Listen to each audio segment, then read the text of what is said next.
Welcome, please welcome. The Outdoor Project Podcast. Here are real conversations from industry leaders on the latest in the hardscape and landscape industry. Brought to you by Cincinnati's Landscape Supply. You're now streaming the Outdoor Project Podcast.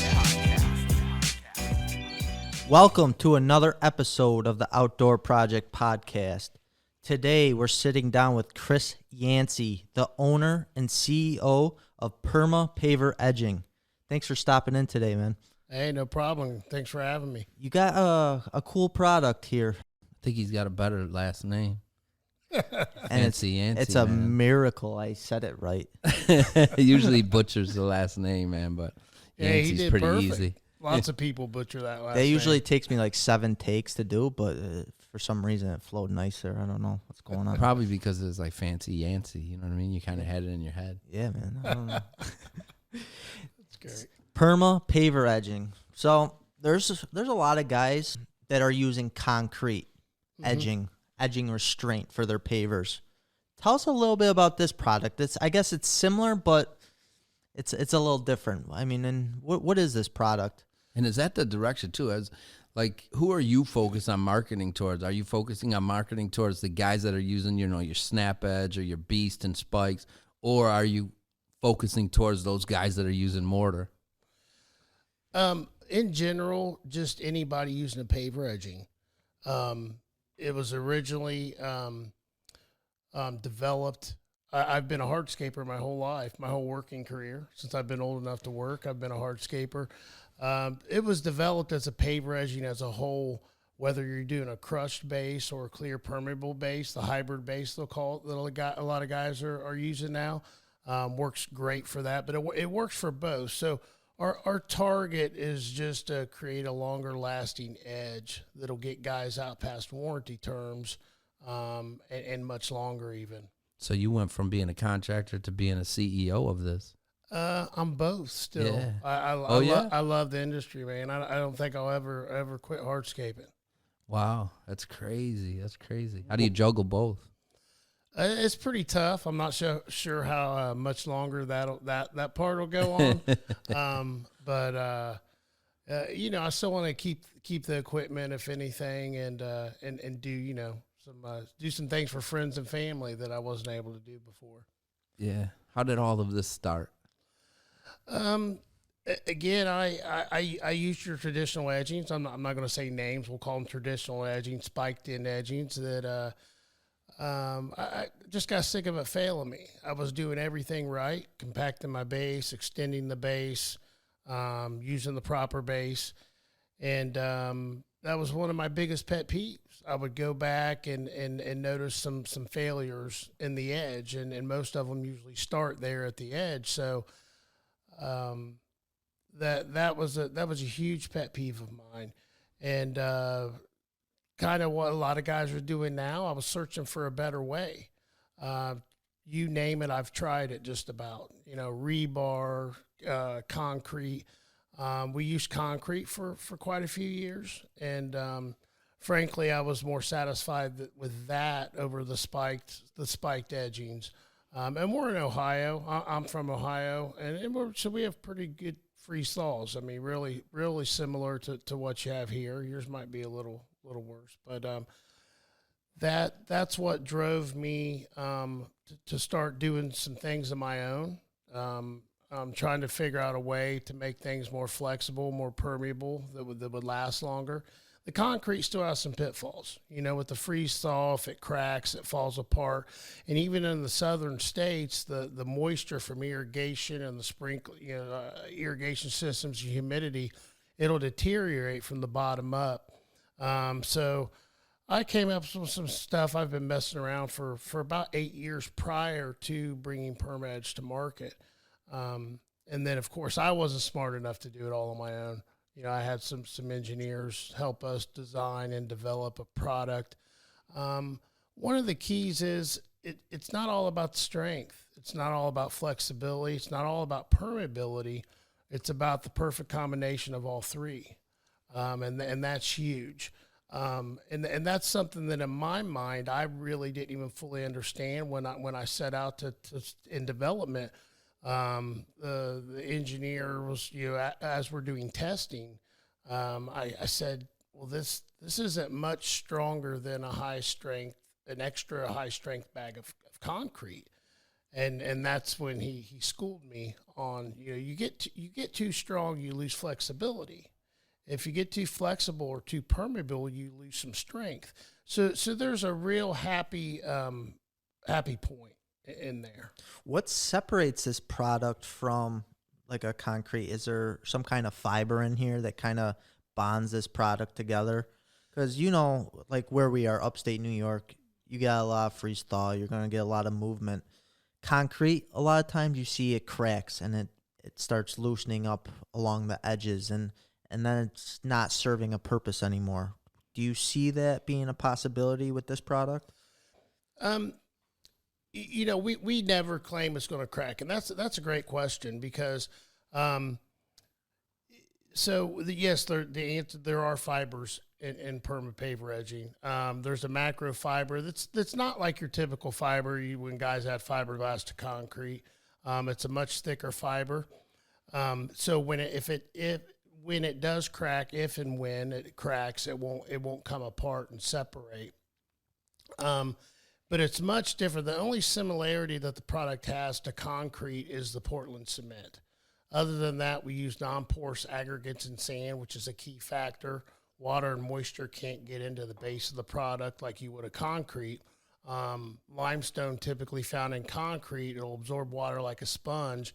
And sometimes when it's underground, used as an edging, will never dry out, even the whole life of the product, even with concrete. So that's key, that we use non-porous aggregates in the material.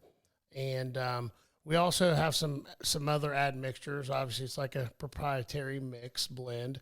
But we do have several admixtures in there. They can make it about 700% more flexible than your standard concrete and about 40% more permeable. And then if it does crack, there is the macro fibers. How about ease of this product? I mean, what would you say, Joe? Maybe 95% of contractors are using Snap Edge. Yeah, especially a lot especially of here. Guys are looking for efficiency, and something that their employees are able to do. Ease of this product. Do you see this product taking more time to install than your traditional Snap Edge?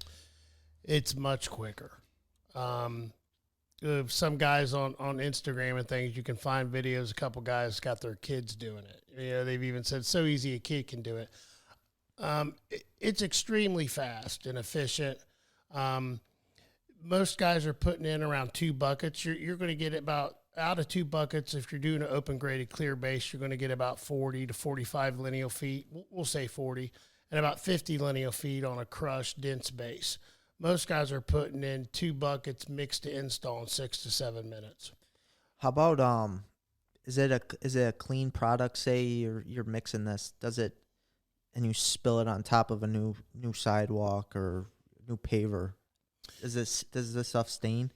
So if the product's dry, as you haven't mixed it with water yet, it's sold in a 5-gallon bucket, and you're going to add 1 gallon of water per mix. When it's wet, as the guys distributing it along the edge, we'll get some product on pavers all the time. Just takes a simple flick of your finger, usually, just knock it off there. If it's dry and the pavers are wet, almost like a poly sand, that Portland's gonna stick to it, and you better just get some water and get it rinsed off right away. It will rinse off. How about cure time? So it is concrete, so it does need a cure. Mm-hmm. My question to you is curing time. And a lot of times, guys don't want to come back to topsoil after the job is all set. So are these guys, after they install this edging, are they able to come in with fresh topsoil and seed and basically cover this area and finish up that job? Absolutely. A lot of guys have a hard time. A big question we get is compaction. And along with your question is, contractors don't have to change what they're doing now at all. Standard, you get done with your cuts, you put your accent or your borders on, and you're ready for edging and poly sand. You can install Perma Paver Edging and compact immediately. Do you get your sanding going, your compacting?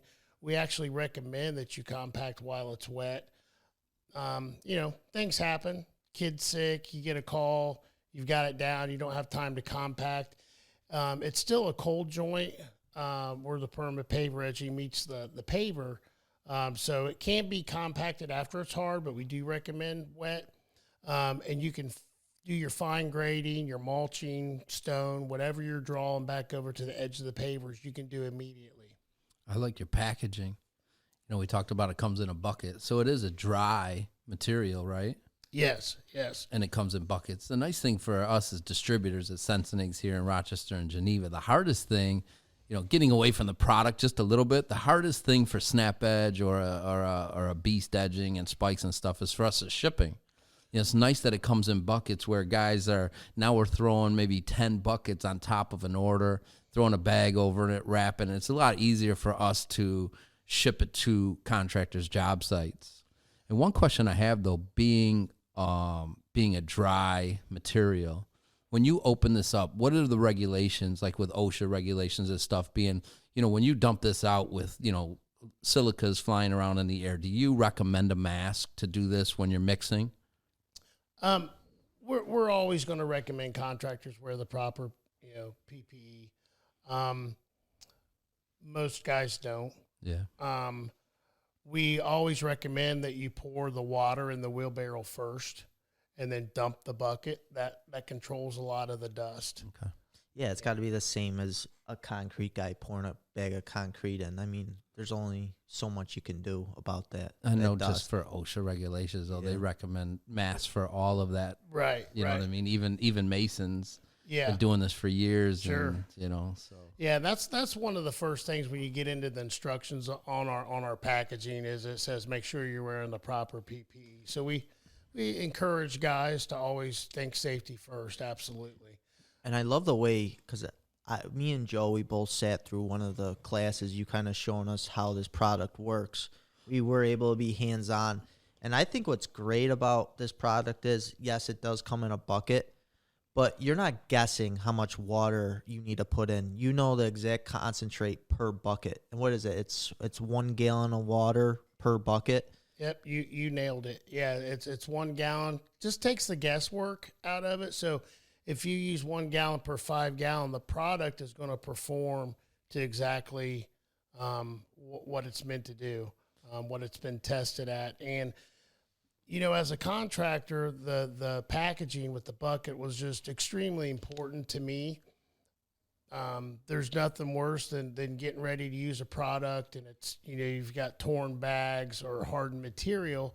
And you've got to send a guy up to you guys to get more product. And so you have labor cost and things like that you lose out on and the time. But in turn, you guys can store it outside on your lots. It doesn't have to be covered. It can be delivered with your pavers, with your other material, whether it's raining, snowing, no matter what it's doing. And also the contractors just don't have to worry about it. It's safe and it's protective. It's ready to go. And of course the cost is, they're going to pay quite a bit more than if it was a bag of concrete. So they don't want to lose that. Yeah. One of my concerns with this, and maybe I'm wrong, but say you're using this material, and I'm sure it's, how much is a bucket usually? Would you say average Cost wise? Yeah. The average cost we see in the United States is around $44 a bucket average. So these guys are spending $44, and you said the average lineal foot they're going to get out of this is on a clear base, permeable base, about 20 lineal feet, and with a crushed dense base, 25. So it's pretty comparable to 3 8-foot strips of edging. What if they open this, they pour the whole bag out, and they aren't able to use all the product? Can they dump this back in the bucket and it be reused at a later date, or does that kind of just go to waste at that point? As long as it's not wet. So, if you've got 10, 12 lineal feet of edging to do, let's mix half a bucket, about a half gallon of water, as long as it's dry and they seal that lid back on with a rubber mallet or just stomp on the edge to that reseals, it's perfect. They can use it whenever. As long as the product doesn't get wet, and if it stays in that bucket with the lid sealed, it won't. We've got product that's been sitting outside for 4 years. Yeah, so it's been tested. There's really no shelf life on it unless it comes in contact with water. So contractors really got to start thinking about, if they wanted to think about price or ease of the product. So you're looking at $2 a lineal foot, maybe a little bit over than $2 a lineal foot, where you're edging 8-foot lengths and spikes are about $1.10 a lineal foot. So you're a little bit more, but you're saying it's a little bit quicker, so you save in labor. Time is money and for these guys. You never have to come back to the job site with those edging, lifting, and the customer complaining about the edging, lifting, after a year or something. Absolutely. And that's what I tell guys is you might pay a little more material wise, but you'll greatly make up for it in the speed of install. So I think that part you either end up even or a little ahead even, because in general it speeds up the labor process of the edging part of your project by about 80 to 90%. Wow. It's significant, and of course that depends on the style of edging you're using. If you've got a lot of curves and you're cutting the edging to get those curves. We've actually went to, sometimes we'll myself or one of our sales guys will go out and help a contractor for the first time using the product.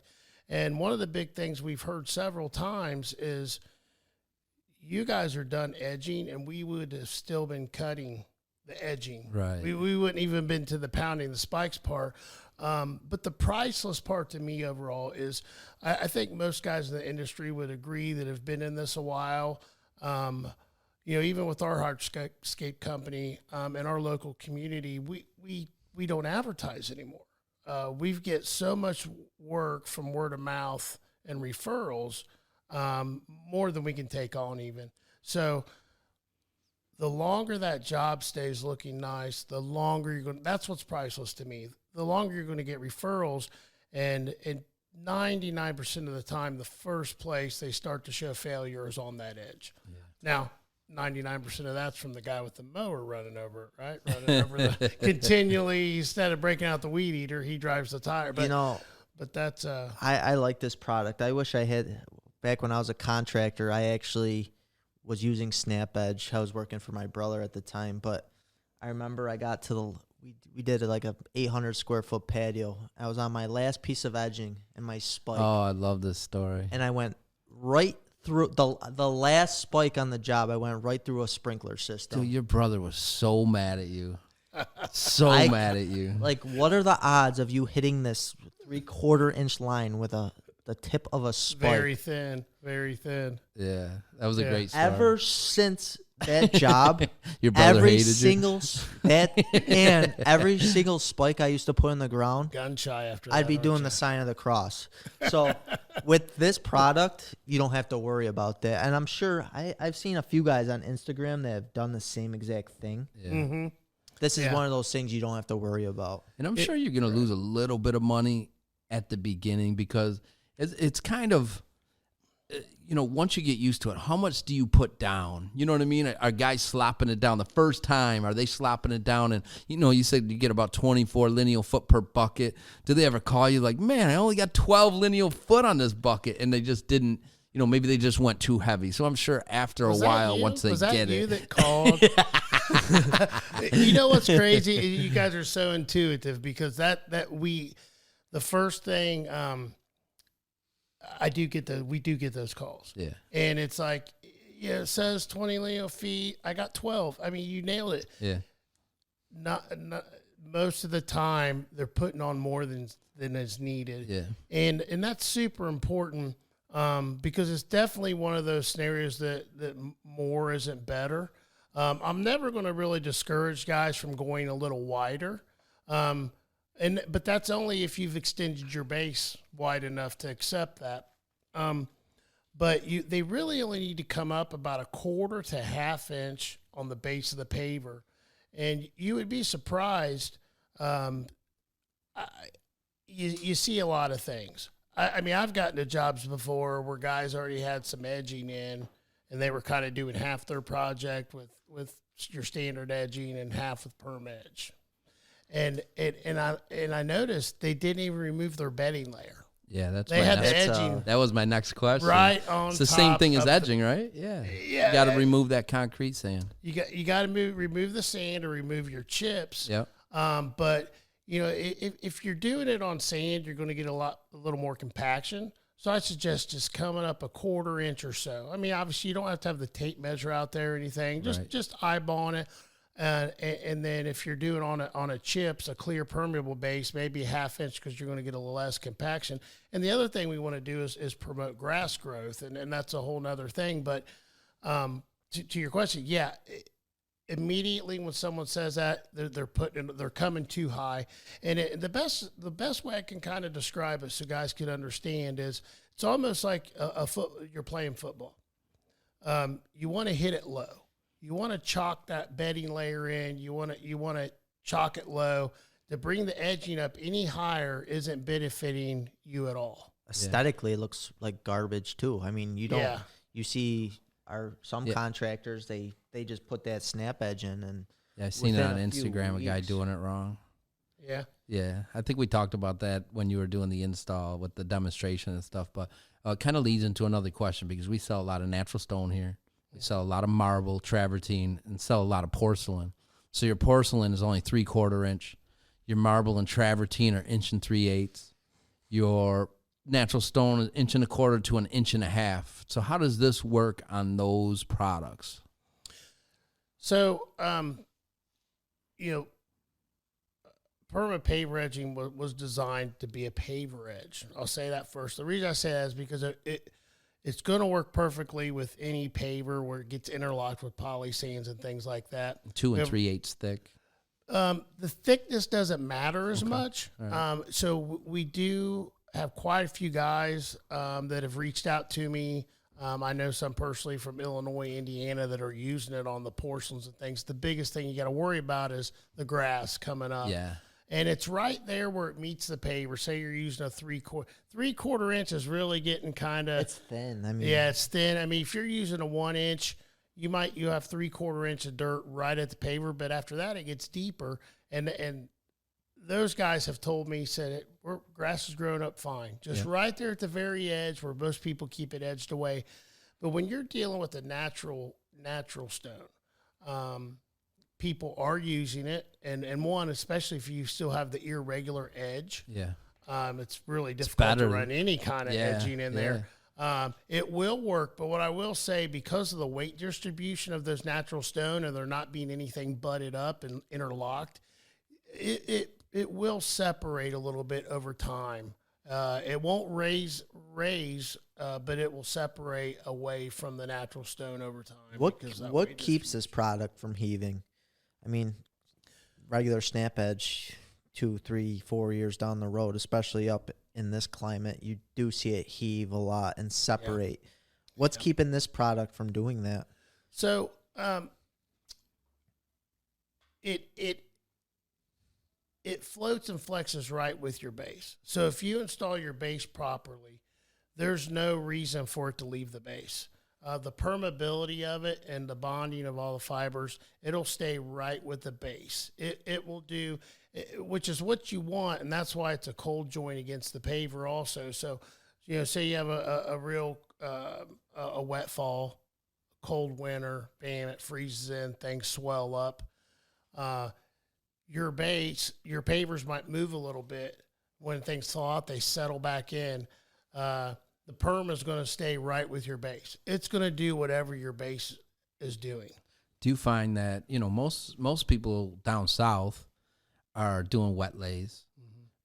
Are you losing business to just mortar down there where they don't have the heaving? Is this perma edging a solution only for our climate, or are you selling that down south as well? Our target really is the cold climate, because we designed it to combat the freeze and thaw issues that we have in our zones and even up into Canada. We do have some people in the South using it, Florida and Texas. they don't need it as bad as we do. But the guys that are doing top-notch work, for instance, one contractor said, again, the constant irrigation, everyone in Florida's got irrigation, so it's staying soaking wet all the time and it'll deteriorate from underneath. And the guy says, I don't want to use your product because I charge my clients every 3 to 4 years to come in and replace the edging. So you got some of that proves there. that your product's a pretty good product. But that's kind of the mentality a little bit, I think. But some of the guys that really are doing top-notch work, that want their stuff to last the test of time, are using it. Yeah, we see a lot of problems. I mean, we've noticed more contractors. A lot of them were the natural stone guys that were using mortar on the edging, but we see a lot of contractors using mortar lately, you know what I mean, over the last 2-3 years. So with the introduction of this product, now we have something to go to them. It's a little bit better. The money might be a little bit more expensive, but I think they were looking for a product like this, and the mortar just isn't cutting it. So I think this is an ideal, product for what we've been looking for. Yeah, I think they're, again, going down the right road. I think just as I was looking for a solution. And we do have some guys. I've met several guys at the HNA show in Louisville. There's some guys that are kind of mixing their own stuff up. I get it. But they just don't know exactly what they're getting. You just don't know what exactly that you're producing when you just start throwing things together. And not saying that they're just all of them are loosely doing that, but part of it is the benefit of convenience. And some of those same guys I've sat down with in front of a whiteboard even and said, so let's hear your process.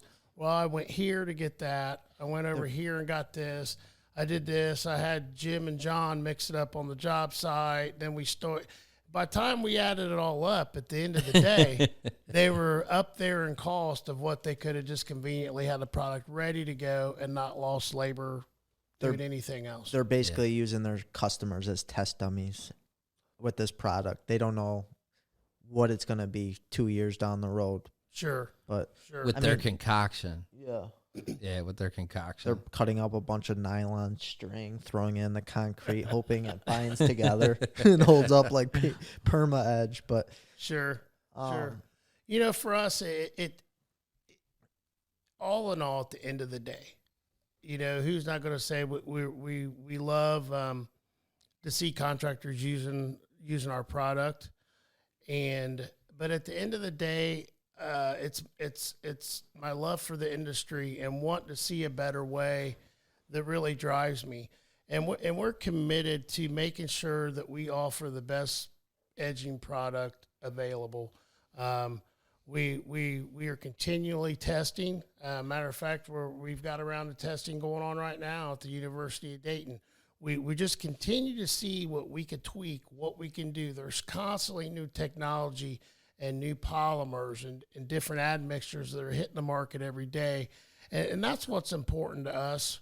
I had a contractor ask me the other day, what do you think I should use? Well, I said, I think you should use the best.